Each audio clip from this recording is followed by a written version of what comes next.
It's internet party time.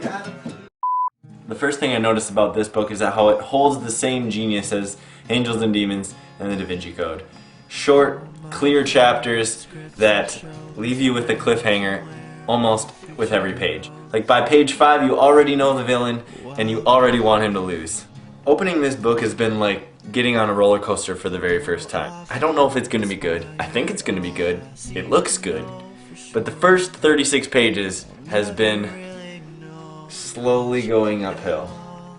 I can feel a little anticipation, but it's been kind of a boring ride up until this point. As soon as you get to the end of the 36th page, it stops being like a roller coaster, and now it's more like something has raised you up 200 feet in the air and cuts the rope, and now you're free falling.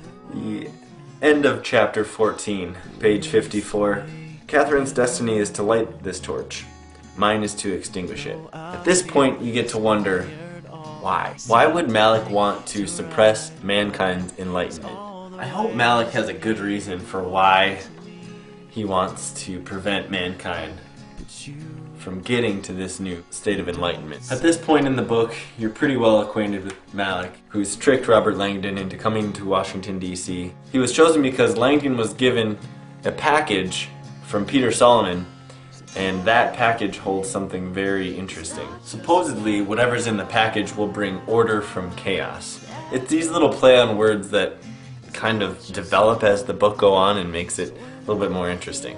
One thing I didn't understand was in chapter 26 when Langdon was pressed to keep describing what was on Solomon's hand. It says that he fibbed. Initially they saw this on the hand, and Langdon suggested that, oh, all along it should be this. And if he fibs and makes that up and just comes up with that out of the blue, but then they pursue it and ends up being the correct way to go about it. I wonder what the original one that he was starting to decipher, if that would have led to something else. Do you get that? Does that make sense? This is another thing I really liked about the book, is whenever they have the pictures. This is the basement and terrace floor plan of the Capitol, where Langdon and the CIA trying to find one of the clues from Solomon's hand.